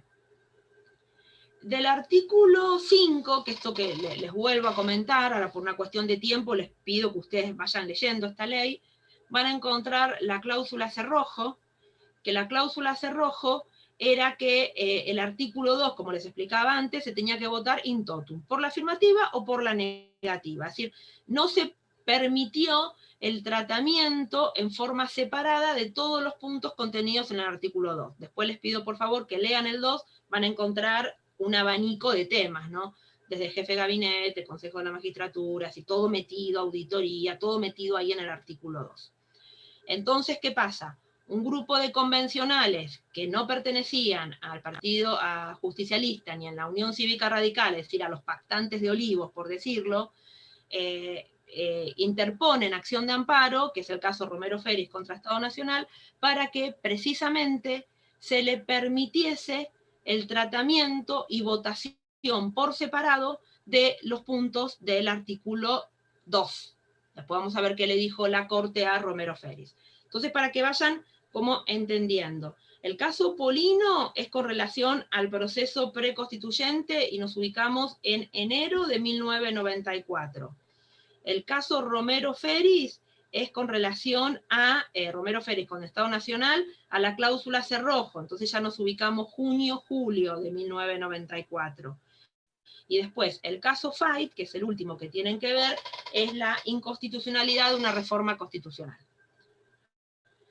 Bueno, hubiese querido avanzar un poco más hoy, pero bueno, vamos, por lo menos, estoy más o menos en tema. Para la clase que viene, les pido que lean, porque lo vamos a ver rápido, Polino. Fíjense, le voy a dar las pautas para leer a Polino. Polino, insisto, él lo que pretende, interpone diferentes acciones de amparo, va subiendo, porque nosotros tenemos control judicial difuso, hasta que vía recurso extraordinario llega a la Corte, Polino. Polino, ¿qué es lo que quería? Precisamente esto que yo les decía recién, quiso tachar de inconstitucional la ley 24.309, porque precisamente violaba el artículo 71, el ex 71 de la Constitución Nacional, es decir, no hubo reenvío a la Cámara de Diputados. Cuando lean Polino, ahí, no sé si ustedes se acuerdan, es la Corte que estaba durante el gobierno de Menem, que era una Corte de 9 miembros. Entonces, les va a llamar la atención, porque ahora la Corte es de 5, de los 9 miembros, fíjense que tienen, y divídanlos así porque es más fácil, 7 por la mayoría y 2 por la minoría. 7 por la mayoría, es decir, que se le rechaza recurso extraordinario a Polino. Y 2 por la minoría, que le hacen lugar a Polino.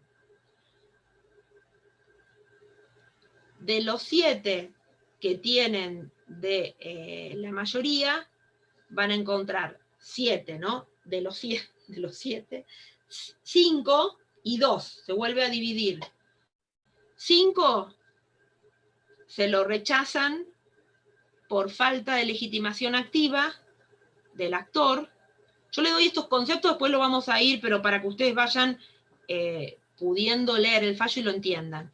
Entonces les decía, de los 7, 5 lo rechazan por falta de legitimación activa del actor, es decir, de Polino, y los 2 que quedan le siguen rechazando el recurso, pero ya entran en la cuestión de fondo, es decir, vamos a ver qué argumentos utilizaron estos ministros para rechazarle el recurso, que esos 2 son Nazareno, ninguno está en el contexto, Nazareno y Molineo Cono. Y los otros 2 que votaron en disidencia, es decir, en disidencia es por la minoría, le hicieron lugar a Polino, pero ustedes saben que esto es cuestión de número, eran 9, 7 tuvieron, ¿se entiende? 7 tuvieron una opinión, pero con diferentes criterios. Los 2 por la minoría, tenemos a disidencia total, el doctor Fait, y disidencia parcial, el doctor Bogiano, con doble G, Bogiano. ¿Eso dónde está, María Eugenia? Eso ustedes tienen que buscar el fallo Polino contra Estado Nacional. y cuando yo les voy diciendo así, van a leer, lo que pasa es que los fallos son un poco complejos, por decirlo, para ustedes capaz que todavía no tienen tanta terminología. Yo les aconsejo una lectura al fallo y vayan a un libro que a veces explica el fallo. Como para, aunque sea sepan los ministros de corte cada argumento. Yo igual la clase que viene lo vamos a desarrollar. Y el otro que es más sencillo, bueno, esto es Polino, y el otro caso es Romero Feris contra Estado Nacional, del 1 de julio de 1994, que es simplemente lo que le dijo la Corte a Romero Feris, y también hay una disidencia del ministro Fait. ¿De Polino de cuándo es? Polino el año 94. Sí, pero la fecha. Exactamente la fecha. Él empezó Enero, en la habías dicho, feria ¿no? del 94. ¿Cómo? ¿Alguien dijo algo? ¿No me habías dicho enero, Polino? Sí, en las ferias, por eso les decía enero. Sí, ahí estaba. Es Polino contra Poder Ejecutivo Nacional, y el otro es Romero Feris contra Estado Nacional. Esos dos es lo que yo hubiese querido llegar a la clase de hoy y no llegué. ¿De Schifrin? Por eso, esperen, vamos por parte. Estos dos entonces corresponden a la reforma de 1994, todo este procedimiento que estábamos hablando preconstitucional. Pre-reformador. Claro. Ahora, el caso Fait, que es el tercero que me falta, Fait y Schifrin, esos dos también corresponden, pero ya es un punto que no sé si lo siguen teniendo o no en el programa nuevo, que es la posibilidad de declarar la inconstitucionalidad de una reforma constitucional. Es decir, concretamente, ¿se puede declarar la inconstitucionalidad de una reforma? Y en ese caso, ¿quién la declara? No se olviden que acá es un tema bastante complejo, porque el que la declara sería el Poder Judicial, y el Poder Judicial es un poder constituido que tiene sus bemoles y puede declarar la inconstitucionalidad de lo actuado por el Poder Constituyente derivado. No los quiero marear con esto, pero tiene sus bemoles si un poder constituido puede declarar la inconstitucionalidad de lo actuado por un poder constituyente derivado, ¿no? Un poco por esta jerarquía que siempre hablamos. Entonces, resumiendo, pues puede ser que están todos los mensajes en el, les digo la verdad, los miro por arriba, pues son unos cuantos en el WhatsApp. Entonces, la clase que viene, arranco con Polino, Romero Feris, les hablo un poquito de la posibilidad de declarar la inconstitucionalidad de una reforma constitucional. Ahí tenemos que ver a caso Fait y a caso Schifrin, y me gustaría, si puedo, empezar ya a hablar de la bolilla 4, supremacía de la Constitución Nacional. Entonces, tarea para el hogar, termino. Tarea para el hogar. Polino, Schifrin, Fait y Romero Feris, a terminarlo, ustedes, así, a leerlo y a terminarlo. Y, si pueden, supremacía. Sí, Juan. Perdón, no quiero extender mucho porque ya sé que estamos sobre la hora, Sí. pero también hablando del tema de los miembros de la Corte, se había extendido los miembros de la Corte como para que haya una mayoría más favorable. Durante el gobierno de Menem había como una corte de 9 miembros, que era lo que era la famosa mayoría automática. Después, sobre algunos casos, y precisamente algunas cuestiones justo del caso Polino, algunos terminaron renunciando y otros fueron pasibles de juicio político. Porque ahora de hecho tenemos una corte de 5 miembros, la Corte Nacional. Pero a lo que quiero decir que, otro tema, ¿no? Todo lo que es la organización de la Corte no es, depende de ley del Congreso, entonces también es otro tema para analizar. La Constitución no fija el número de miembros de Corte. Entonces ahí tenés otro tema de las Cortes a veces adictas a los gobiernos de turno. Bien, Perfecto. No sé qué, otro tema. Pero bueno. Una pregunta, estos fallos los buscamos en el link que nos colgaron en el campus, que dice Corte Suprema de Justicia de la Nación, que ahí entramos directamente a la Corte y buscamos, en el buscador ponemos el nombre Polino contra el Estado Nacional. Sí, yo antes, eso todo nuevo, yo antes les decía, cada vez que daba este tema, les decía, bueno, vayan al centro de estudiante y ya le daban la fotocopia del fallo, ¿no? Eso es muy antiguo. Antes ustedes iban al centro de estudiante y ya tienen impreso el fallo y ya se lo daban. Ahora lo tienen que buscar así, o no sé, si por alguna otra materia tienen que ir a la facultad y pueden tener acceso. Estos fallos se repiten todos los años, siempre estamos, el que es nuevo, el más nuevo de todo, es Schifrin, porque Schifrin deroga algo de Polino, entonces por eso lo metemos también acá de la mano. Después, cuando veamos Poder Judicial, ahí otra vez vemos a Fait y a Schifrin. Sí. ¿Profe, Schifrin es del 2016? Sí, por eso les decía que es nuevo. Sí. No sé exactamente los años, a veces con los años pensé que es nuevo, 16, 17, pero es nuevo, sí. Una pregunta con respecto al caso Polino. Usted dijo que hubo 5 que habían rechazado por falta de legitimación activa del autor. Legitimación activa, ¿qué significa? Sí, es un término procesal. Legitimación activa porque en el caso, si ustedes lo ven todo el caso, empieza Polino y Bravo, como que interponen acción de amparo en primera instancia. Nosotros como tenemos un control difuso, salvo los casos de competencia originaria que van directamente a la Corte, nosotros siempre comenzamos con las instancias inferiores. El último que termina interponiendo solo el recurso extraordinario es Polino. Polino, me retiro, profe, un saludo. Sí, todos los que se retiren, no hay problema después, porque me van escribiendo, no hay problema, ya la clase la damos por finalizada. Polino interpone el recurso extraordinario ante la Corte. Es decir, porque le vienen como rechazando los amparos de las instancias inferiores. Y él lo hace por su calidad de ciudadano de la nación y por su calidad de diputado. Entonces, ¿qué es lo que dice Polino, lo que le dice a la Corte en el recurso extraordinario? Yo, siendo diputado, me vi privado como integrante de la Cámara de Diputados de, si hubiesen hecho reenvío, de votar en contra.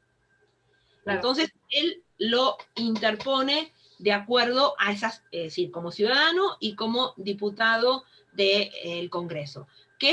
¿Por qué entonces, te hago toda esta explicación para llegar a eso? ¿Por qué la Corte se lo rechaza por falta de legitimación activa? Porque dice, sintéticamente, que lo van a leer en los ministros de Corte, de estos 5, que por el solo hecho de ser ciudadano es muy amplio para reclamar en definitiva en el orden federal esta cuestión. Y tampoco el hecho de ser diputado no configura un interés propio. Entonces, la falta de legitimación es como que falta legitimación para obrar, que no tiene, para que se entienda, como el poder suficiente para obrar Polino en esta causa. Porque el solo hecho, le dice la Corte, les leo los términos, el solo hecho de ser ciudadano de la nación no alcanza, es decir, no sustenta un interés propio, y tampoco el hecho de ser diputado. Entonces, ¿qué significa esto? Que no entra ni siquiera en el fondo del asunto, se lo rechaza por una cuestión de forma, falta de legitimación activa. Los 5 tuvieron ese mismo criterio. Y quiero, concretamente, falta de agravio sustentado. Es decir... No, es muy discutible, porque si no, ¿quién estaría realmente legitimado? Estaba pensando exactamente lo mismo.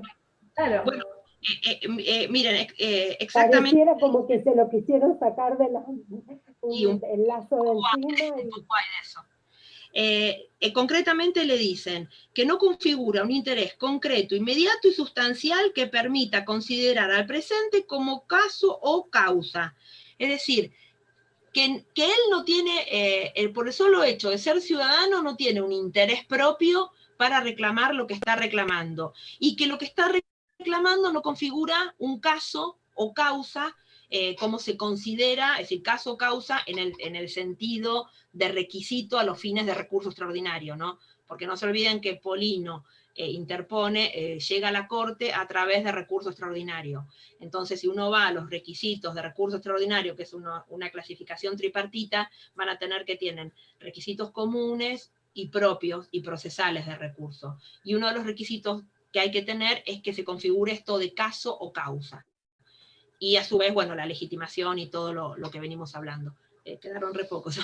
Entonces, lo que le dicen concretamente estos 5, que fueron Belucio, López, Petracchi, Levene y Bossert, fíjense que ya ninguno está en la Corte, es que el solo hecho, el de ser ciudadano o diputado nacional, no alcanza a los fines de esto, no tiene un interés propio y no alcanza a los fines de caso o causa.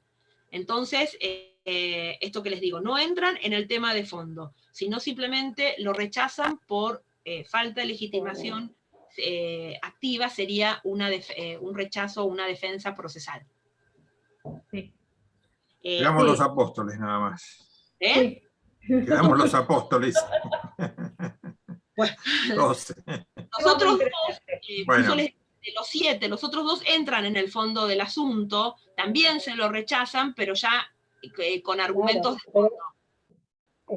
Claro, eso es más valedero. Estés de acuerdo o no, es como más valedero en el sentido de decir, bueno, te lo rechazo por eso, porque un poco pensaba lo mismo que María Teresa, pero bueno.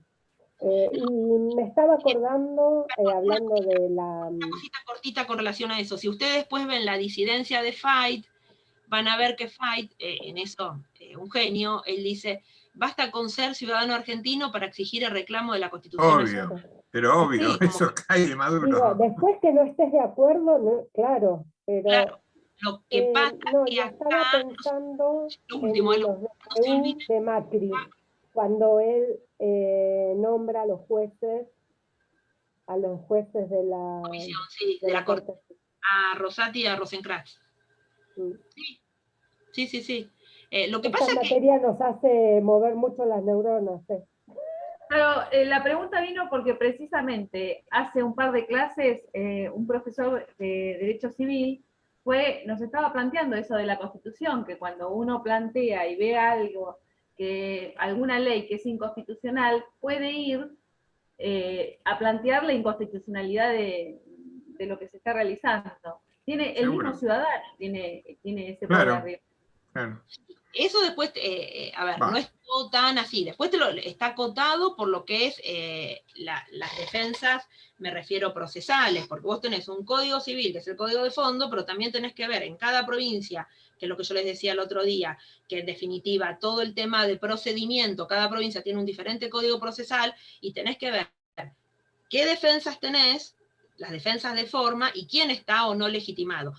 Que no obsta que en el caso concreto, yo creo que Polino, a mi entender, por el solo hecho de ser diputado, me parece que era más que claro. Él era diputado y como integrante de dicha Cámara no pudo, en definitiva, si se hubiese producido el reenvío a la Cámara de Diputados, él podía votar en contra de lo que modificó senadores. Ahí está claro. Pero lo que te digo que a veces no es tan así con relación a la inconstitucionalidad, porque si no, no sé, pongo un caso, no sé, algo de laboratorio, vos siempre tenés que tener un interés legítimo, un interés propio, o no es que vos podés estar pidiendo la inconstitucionalidad, vos podés pedir la inconstitucionalidad de la ley, pero también lo tenés que vincular al caso propio. No es que, a ver, ¿cómo te puedo decir? Yo no sé si yo, en este caso, Polino, yo como abogado hubiese pedido la inconstitucionalidad, me parece que ahí sí, capaz que no tenía tanto... no estaba tan legitimada, pero sí me parece que en el caso de Polino, que era diputado de la Cámara, integrante de la Cámara de Diputados, y él sí tenía un interés propio. Sí. ¿Lo plantea como diputado o lo plantea como ciudadano? ¿Polino? Sí. No, como ciudadano y como diputado. Claro. Aparte, porque el rechazo es de 5, prácticamente, si los que eran 9 en total, 5 te rechazan precisamente por una legitimación activa del actor. Sí, lo que pasa es que acá es un poco la beta que capaz que vio un poco más Juan, me parece. porque... No, es una cuestión política, no se quería interrumpir el proceso de la convención. Por eso un poco también lo que decía Juan, los intereses políticos, cómo juegan. Y había una corte a veces adicta al gobierno de turno, en ese momento. Entonces, esta era la corte un poco menemista y que funcionaba en bloque. Después los otros dos también votaron en contra, pero bueno, también se metieron... Más de fondo. Porque no sé qué metas en la computadora, avísame más tarde, lo pongo. Así que bueno, nada, eso, se metieron un poco en el fondo del asunto. Bueno, chicos. Bueno, muchas gracias. Nos vemos. Chau, chau. Gracias. Chao.